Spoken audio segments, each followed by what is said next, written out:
কি রে, এরকম চুপচাপ বসে কি ভাবছিস? আজ খবরের কাগজে তো নিউজটা বেরিয়েছে। কি নিউজ? বিয়ের পর শ্বশুর বাড়িতে মানসিক ভারসাম্য হারিয়ে সুইসাইড করেছে সুতপা। সুইসাইড? কারণ কিছু বলেনি? ওর বরের বাবা হওয়ার ক্ষমতা ছিল না। ও,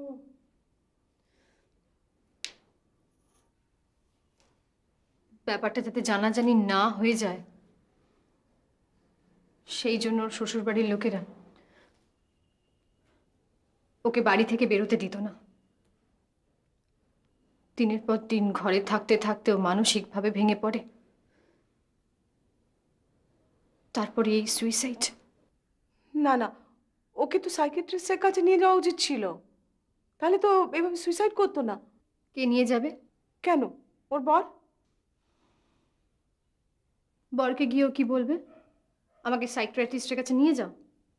তাতে তো ব্যাপারটা জানাজানি হয়ে যাবে। এটা কিন্তু ঠিক হয়নি রে। ওর তাহলে উচিত ছিল নিজে থেকেই সাইকিয়াট্রিস্টের কাছে যাওয়া। সে শক্তি হয়তো ওর সঞ্চয় করতে পারেনি।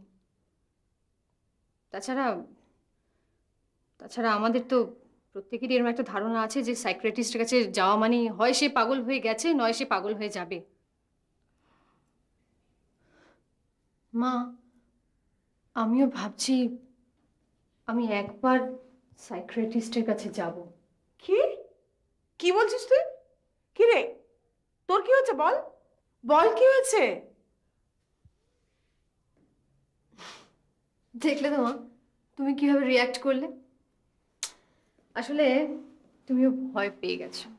তুমি ভাবছো আমি পাগল হয়ে গেছি কিনা।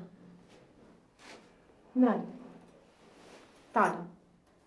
আসলে আমাদের যারা কাছের নিজের, তাদের যদি কোনো রকম মানসিক অসুস্থতা হয়, আমরা তো বুঝতেও পারি না, দেখতেও পারি না। মা, হুম? মা আমি একবার সাইকিয়াট্রিস্টের সাথে কথা বলতে চাই অ্যাবাউট মাই ম্যারিড লাইফ, আমার আমার নতুন জীবনের সম্বন্ধে। ভালো, তুই যে এই ডিসিশনটা নিজে থেকে নিয়েছিস এটা সত্যি appreciable. Best of luck. Thank you mom, thank you. বিয়ের পরে একটি মেয়ে সে তার বাপের বাড়ি ছেড়ে পুরোপুরি নতুন একটা পরিবেশে শুধুমাত্র স্বামীর ভালোবাসাকে কেন্দ্র করেই শ্বশুর বাড়িতে ঘর করতে যায়। সেখানে তার অ্যাডজাস্টমেন্ট, তার ভালো লাগা, তার সমস্ত কিছু খুব ইম্পর্ট্যান্ট হয়ে যায় তার নিজের কাছে। কারণ বৈবাহিক সম্পর্কটা তো স্বামী স্ত্রীর সম্পর্ক। সেখানে যদি সে গিয়ে দেখে যে তার ছোটোখাটো জিনিস স্বামী বুঝতে পারছেন না বা সে বোঝাতে পারছে না, তাহলে ম্যারিটাল অ্যাডজাস্টমেন্টে অনেক রকম সমস্যা দেখা দিতে পারে। এই জায়গাটাতে যদি একটি মেয়েকে কিভাবে সে প্রতিকূল পরিবেশে অ্যাডজাস্ট করবে, কিভাবে সে মানিয়ে নেবে, কিভাবে সে ধৈর্য রাখবে, কিরমভাবে সে সবার সঙ্গে ভালো ব্যবহার করে অন্যের চাহিদাটাও ভালো করে বুঝে নেবে এবং পুরোপুরি কম্প্রোমাইজ না করে কিভাবে সে একটা সুখী সুন্দর জীবন গড়ে তুলতে পারবে, এই প্রিপারেশনটা মানসিকভাবে যদি আমরা দিয়ে দিতে পারি, তাহলে বোধহয় একটি মেয়ে সে কেরিয়ার এবং ফ্যামিলি দুটোর মধ্যেই খুব ব্যালেন্স করে চলার একটা সাপোর্ট পাবে। এই সাপোর্ট দেওয়াটাই আমরা মনস্তাত্ত্বিকরা খুব সায়েন্টিফিকভাবে দিতে চাই, যাতে তারা সব দিক জীবনের কোনো জানলাকেই বন্ধ না করে সব দিকের থেকেই ভালো রকমভাবে একটা আলোকিত জীবন যাপন করতে পারে।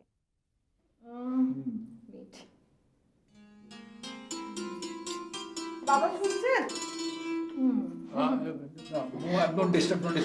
মামি প্লিজ, দেখছো না চ্যাম্পিয়নশিপ গেম চলছে। হ্যাঁ, তোমরা চ্যাম্পিয়নশিপ গেম খেলো আর আমি কাজ করে করে মরে যাই।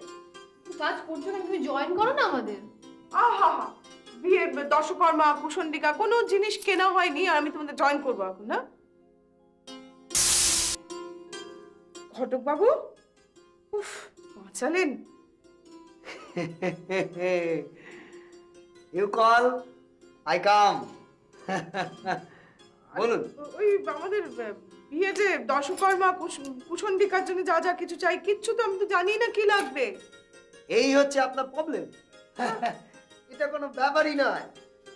দশকর্মা ভান্ডার আছে, আমি কনফার্ম করছি আপনি আমার সঙ্গে যাবেন, সেখানে গিয়ে সবকিছুই পেয়ে যাবেন। হ্যাঁ হ্যাঁ হ্যাঁ, কোনো চিন্তা করার কারণ নেই।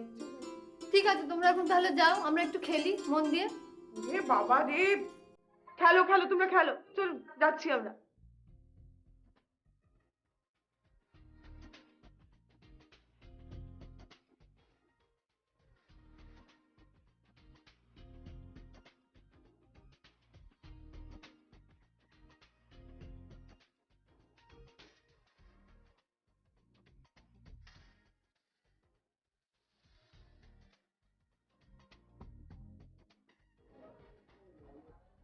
নমস্কার, আমি সুদীপা আবার চলে এসেছি আপনাদের নিয়ে অথপরিণীতা কথায়।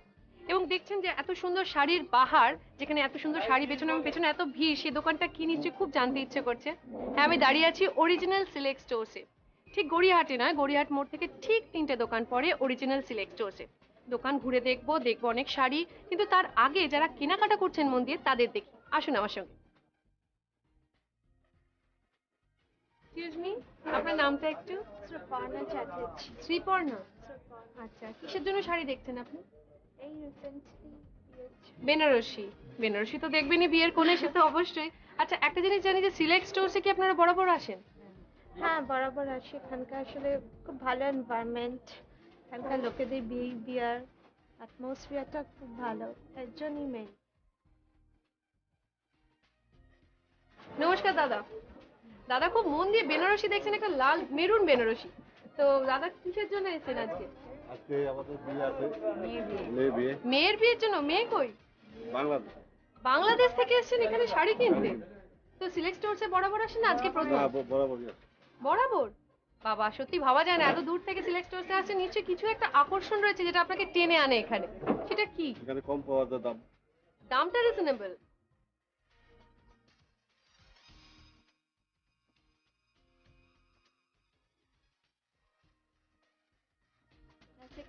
এবার একটা চমক রয়েছে আপনাদের জন্য।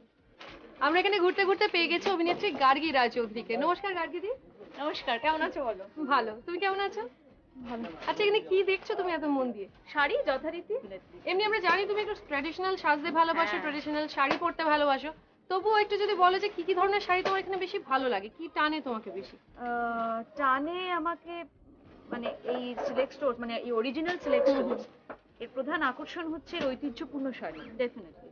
এবং তুমি ওইদিকে একটু যদি ক্যামেরা ঘোরাও দেখতে পাবে, আমার সমস্ত ছবি রয়েছে। হ্যাঁ। যে শাড়িগুলো আমি ওখানে পরেছি ওইগুলো আমার পছন্দের, এবং ওই শাড়িগুলো একমাত্র সিলেক্ট স্টোরসেই কিন্তু পাওয়া যায়। এমনি সিল্কের কোয়ালিটি, দাম তোমার কি সব মিলিয়ে কিরকম মনে হয়? দেখো, কোয়ালিটি আমি বলতে পারবো না, তবে 10 বছর ধরে পরেও দেখেছি এটা না ছিঁড়ছে না কিছু হচ্ছে। বলে অরিজিনাল সিলেক্ট স্টোর, রাইট। এটা কিসের জন্য? মানে আমি তার কারণ হচ্ছে গড়িয়াহাটার মোড়ে এই দোকানটা নয়, মোড় থেকে ঠিক 3টে দোকান পরেই যে আচ্ছা। এটা আছে, এবং এটা প্রায় 50 বছরের উপরে এই দোকানটি, এবং এটি অরিজিনাল সিলেক্ট স্টোর। এটা হচ্ছে এর আইডেন্টিটি। অনেক ধন্যবাদ গার্গীদি। থ্যাংক ইউ, ভালো থেকো।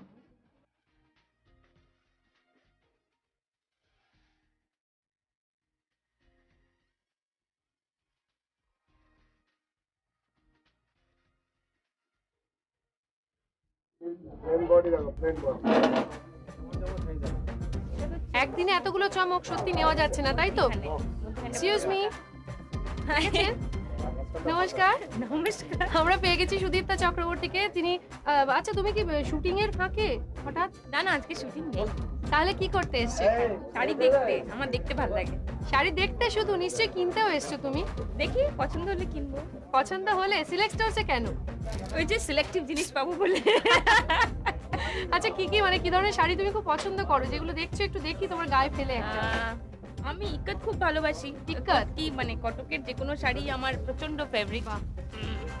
টেল me how do I look like. আমার খুব ভালো লাগে, সেটাই দেখছি কি কি পাই। আচ্ছা, ইয়েলো তোমার- আমার খুব খারাপ লাগে। তোমার কি মনে হয়েছে যে তোমার এখানে স্টকটা কিরকম লাগছে, কিরকম মানে এখানে রেট গুলো মানে প্রাইস রেঞ্জ কিরকম মনে হচ্ছে? খুব স্টক reasonable? তো সবসময় ভালো, আর একটু ভালো জিনিস কিনতে গেলে একটু দাম দিয়ে কিনতে হয়, এটা নিয়ে কোনো দ্বিমত নেই আমার অন্তত। আর কোয়ালিটি? কোয়ালিটি তো অলওয়েজ গুড। অনেক অনেক ধন্যবাদ তোমাকে। Thank you. নমস্কার।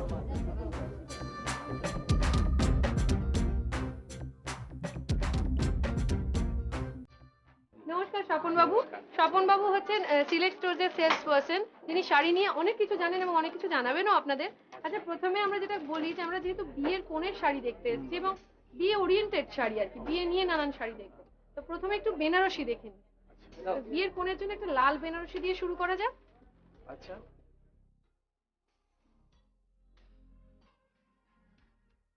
এটাও দারুণ সুন্দর। অপূর্ব হালকা আবির দেখতে। রঙের মধ্যে রিসেপশনের জন্য ভালো, বেশি ভালো। হ্যাঁ, কিরম দামের মধ্যে আছে তো? এটাও 35 প্লাস। আচ্ছা, কোণের জন্য একটা ঢাকাই শাড়ি দেখি, কিরম দামের মধ্যে ঢাকাই রয়েছে আপনাদের? শুরু কত থেকে ঢাকাই? ঢাকায় 1200-1300 থেকে শুরু হয়। আচ্ছা বাংলাদেশের ঢাকাটা একটু বেশি দাও। আচ্ছা, এটা নেক্সট শাড়ি, বেনারসির পরেই যেটা গজ্জা শাড়ি দরকার, হ্যাঁ হ্যাঁ। এটা খুব ভালো শাড়ি। এগুলো রিসেপশন পারপাসও খুব With ভালো blouse লাগবে, piece এগুলো ডেফিনেটলি। সব। হ্যাঁ,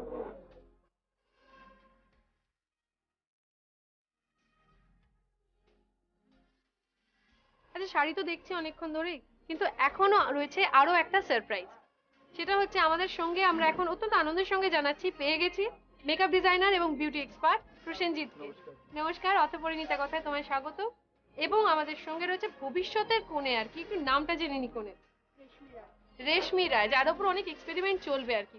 স্বপনদা, যদি একটুখানি আমাদের কোণে যিনি, তার কমপ্লেকশনের উপর একটা শাড়ি আপনি সিলেক্ট করে দেন। এই শাড়িটা খুব ভালো লাগে, দুধে আলতা, ওই কমপ্লেক্সনে খুব ভালো লাগে। আচ্ছা আমি বলবো যে এই তো ফর্সা, তোকে এই কালারটা খুবই ভালো লাগবে। আচ্ছা, তো এক্ষেত্রে যদি ডার্ক হতো তাহলে আমি বলবো এমনি বিয়ের দিনে লাল বেনারসি বা মারুন এটা সবাইকেই ভালো লাগে। এটা সকলেই পড়তে পারে। তো যেহেতু এই কালারটা পড়েছে একটা, তার জন্য আমি ওকে উড্রোজ আর হিবিকাস দুটো মিক্সড করে আমি আই শ্যাডোটা দিচ্ছি। তো সেই রকম আই মেকআপ আমরা কিছু দেখবো এখানে, কিভাবে বাই কালার হয়।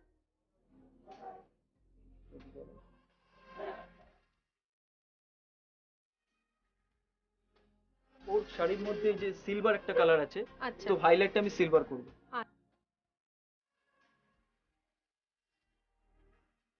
এই মানে নাকের এই দুটো হ্যাঁ, ধার দুটো বরাবর side একটু বরাবর ডার্ক dark করলাম। দিয়ে দেখো তুমি দিদি দেখো, সত্যি নাকটা আগের থেকে কত প্রমিনেন্ট লাগছে না? যেহেতু ওর কপাল খুব একটা চওড়া নয়, তো আমি জাস্ট সামনে আমি করে দেখাচ্ছি, জাস্ট সামনেটা ছোট্ট করে কলকা করে, আর এখানে হালকা ছোট হালকা করে একটু চন্দন জাস্ট। আমি খুব ছোট্ট করে বলে দিচ্ছি, আমি 3টে টিপস বলে দিচ্ছি দর্শকদের। তো বিয়ের আগে মানে 1 মাস আগে থেকে সে যদি মানে প্রচুর পরিমাণে জল খাবে, ঠিক আছে, একটা সিজনাল ফ্রুট খাবে, সে যে কোনো ফ্রুট হতে পারে, আর হচ্ছে যে কোনো টেনশন নেবে না, সবসময় কোনো ভালো গান শুনতে হবে। অপূর্ব দেখাচ্ছে, কিন্তু এরকম স্টোন দিয়ে চন্দন কিন্তু মানে আমি অন্তত দেখিনি। না, এখন স্টোন দিয়ে মানে চন্দনটা খুব চলছে। আচ্ছা। তো আমি যেহেতু সিলভার বসিয়েছি, কেন যেহেতু ওর শাড়ির মধ্যে সিলভারের কাজ করা আছে, আচ্ছা। তার জন্য আমি সিলভার স্টোন বসিয়েছি। আচ্ছা, বাহ, অনেক ধন্যবাদ তোমাকে। নমস্কার। নমস্কার। কিন্তু এখানেই শেষ নয়, আমরা আজকে একের পর এক চমক আপনাদের দিচ্ছি ঠিকই, কিন্তু আরো একটা চমক রয়েছে, বাকি রয়ে গেছে। সেটা হচ্ছে আমরা এখানে পেয়ে গেছি এত ব্যস্ততার মধ্যেও দোকানের কর্ণধার উত্তম বাবুকে। নমস্কার উত্তম বাবু, একটুখানি ছোট্ট করে যদি বলো আমাদের কোনেকে কিরকম দেখাচ্ছে। খুব ভালো লাগছে। এত সব শাড়ি টাড়ি দেখে আমার তো মাথা একদম খারাপ হয়ে গেছে, কিন্তু জানেন মেয়েদের শাড়ি দেখা কিছুতেই শেষ হতে চায় না। আমায় তো আরেকবার আসতেই হবে, এবং জানি আপনাদেরও ভীষণ ইচ্ছে করছে আসতে, কিন্তু কোথায় আসতে হবে মনে আছে তো? গড়িয়াহাট মোড়ে নয়, মোড় থেকে ঠিক 3টে দোকান পরে অরিজিনাল সিলেক্ট স্টোর।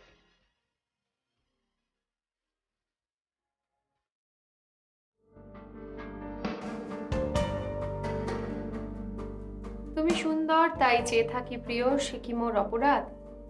ভাবুন, সেই সুন্দর মুখে হঠাৎ গজে উঠল কিছু ব্রণ। কি বিশ্রী ব্যাপার বলুন। বুঝতেই পেরে গেছেন, আজকে আমি সুদীপা আলোচনা করব ব্রণ নানান সমস্যা নিয়ে, এবং আলোচনা করব কার সঙ্গে? হ্যাঁ, আমাদের সঙ্গে রয়েছেন অ্যারোমাথেরাপিস্ট কেয়া শেঠ। নমস্কার কেয়াদি, অথপরিণীতা কথায় আপনাকে স্বাগত, এবং আমাদের সঙ্গে রয়েছে কাকলিও। আচ্ছা, ব্রণ ব্যাপারটা কি যদি একটুখানি বলেন। ব্রণটা দেখো অয়েলি স্কিনে বেশিরভাগ ক্ষেত্রে দেখা যায়, সান এফেক্টে এসে এখানে বেশি করে তেল বেরোতে থাকে, এবং তেলটা যখন বেরোতে পারে না, পোর্সগুলো বন্ধ হয়ে যায়, সেই জায়গা থেকে ভিটামিন স্তরে তেলটা থেকে যায়, এবং সেখান থেকে কিন্তু ব্রণটা স্টার্ট। আমাদের যে চন্দন আছে আর লবঙ্গ আছে একসঙ্গে পেস্ট করে ব্রণতে লাগে, ব্রণটা কমে যায়। চন্দন আর লবঙ্গ। এবং যাদের ব্রণ আছে তারা যদি প্রতিদিন স্কিনটাই খুব ভালো পরিষ্কার করে, তাহলে কিন্তু ব্রণটা অনেকটাই আটকানো যায়। মানে প্রথম স্টেজ যেটা হচ্ছে ক্লিনজিং, ভীষণ ভালো করে পরিষ্কার করতে। ব্রণ যাদের রয়েছে অয়েলি স্কিনের ফার্স্ট স্টেপ হচ্ছে ক্লিনজিং, এবং অবশ্যই করে দিনের যে কোনো একটা টাইমে আমাদের যেটা ক্লিয়ার আপ প্যাক আছে সেটা কিন্তু ইউজ করা যায়। মোটামুটি 7-10 দিনের মধ্যে ব্রণ কিন্তু গায়েব হয়ে যাবে। ফ্রেশ লুকটা পুরো মুখটাতে লাগাতে হবে। এইভাবে মোটামুটি 1 মিনিট রেখে তারপরে একটু হালকা ম্যাসাজ করে জল দিয়ে ধুয়ে দেবো। এরপরে যেটা করবো সেটা হচ্ছে স্কিন ইরেজার। এটা দেখছো আগে থেকে এটা আমি প্রিপারেশনটা করে রেখেছি। হ্যাঁ, এইভাবে গুলে নিতে হচ্ছে ইরেজারটা, আর রোজ ওয়াটার আর প্লেন জল দিয়ে এটা পুরো মুখে লাগাতে হবে, লাগিয়ে মোটামুটি 3 মিনিট ওয়েট করতে হবে। এরপর ইউজ করতে হবে টাচানগুলোটা পুরো স্কিনে লাগিয়ে দিতে হচ্ছে, তাহলে স্কিনটা টোনিং হয়ে যাচ্ছে, যে এতক্ষণ তো রাফ করে স্কিনটা। টাচানগুলোটা দেওয়ার পর আমরা আল্ট্রাসনিক দিয়ে অনেক সময় ডার্মোসনিকও ইউজ করি, বা এটা বাড়িতে যেরকম প্রয়োজন বাড়িতে ইউজ করতে গেলে তারা যে মেশিনগুলো পাচ্ছে না, এটা কিন্তু 15 মিনিট স্কিনে লাগিয়ে দেয়। আচ্ছা, এর ওপর দেবো আমরা ক্লিয়ার অ্যান্ড ক্লিন। এভাবে হালকা হবে, একটু জাস্ট 4-5 মিনিট একটু হালকা ম্যাসাজ করতে হবে, আর ম্যাসাজ করতে না জানলে আরো 10 মিনিট এক্সট্রা রেখে দিতে হবে। এরপর ওর খুব একটা পিম্পলস থাকলেও দেখো ওর কিন্তু ব্ল্যাক হেডস নেই, যার জন্য ওর মুখে কিন্তু আমি স্টিম দিলাম না। আচ্ছা, কিন্তু যাদের ধরো ভীষণ বেশি করে ব্রণর ব্যাপারটা রয়েছে বা ব্ল্যাক হেডস ব্রাইটিংস আছে, তখন আমরা এটাকে স্টিম দিই বা ভেপোজন দিই। দেবার পর সেটা কোর্সগুলো যখন ওপেন হয় তখন আমরা পুষার দিয়ে সেই ব্ল্যাক হেডস ব্রাইটিংসগুলো রিমুভ করে নিই। করে নেবার পর থেকে একটা অ্যান্টিসেপটিকের দরকার, সেটার জন্য কিন্তু নিম ওয়াটার। আর যাদের ধরো প্রচণ্ড ব্রণ, এটা যদি নিম ওয়াটারটা আর প্লেন জল সম পরিমাণে নিয়ে ফ্রিজে রেখে দেয়, এবং ফ্রিজ থেকে প্রত্যেকদিন, ফ্রিজ মানে একদম ডিপ ফ্রিজে বরফ করে প্রত্যেকদিন একটা করে কিউবস মুখে লাগানো যায়, স্কিনটা কিন্তু অনেক বেশি গ্লো করে। আমাদের আরেকটা জিনিস রয়েছে, সেটা হচ্ছে অ্যারোমেটিক অয়েল জেল। এটা যাদের স্কিনটা আসলে ড্রাই হয়ে যাচ্ছে বা স্কিন সত্যি ড্রাই, তারা রাত্রে শুতে যাওয়ার আগে একবার করে নাইট ক্রিম হিসেবে এটা ব্যবহার করতে পারে। আচ্ছা, এ তো গেল ঘরোয়া পদ্ধতিটা, মানে বাড়িতে বসে বসে আপনারা কিভাবে করবেন। কিন্তু আপনাদের মধ্যে এমন অনেকেই আছেন যারা এতক্ষণে ভেবে ফেলেছেন যে কিভাবে এখানে এসে করবেন, ক্লিনিকটা কোথায়, তো সেটা যদি একটুখানি বলে দেন। আমার ঠিকানা হচ্ছে প্রিয়দর্শিনী 10 A রাজা মুনিন্দ্র রোড, পাইকপাড়া, 2 নম্বর বাস স্ট্যান্ডের অপোজিটে। আর এখানকার ফোন নাম্বার হচ্ছে 25321419, 25325513। যে কোনো দিন সকাল 11টা থেকে সন্ধ্যে 7টার মধ্যে আপনারা আসতে পারেন, বা আপনাদের কোনো প্রশ্ন থাকলে ফোন করে দিয়ে নিতে পারেন।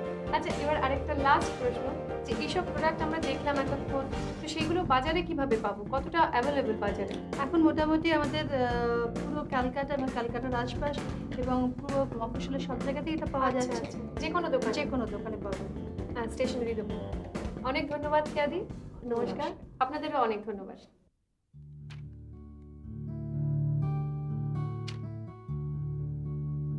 গ্র্যান্ডপা, তোমার মনে আছে ছোটবেলায় মাউন্ট তাবুতে বেড়াতে গিয়েছিলাম? ইট ওয়াজ বিউটিফুল। খুব মনে আছে, বরাবর আমরা হুমায়ুন গিয়েছিলাম, মনে আছে।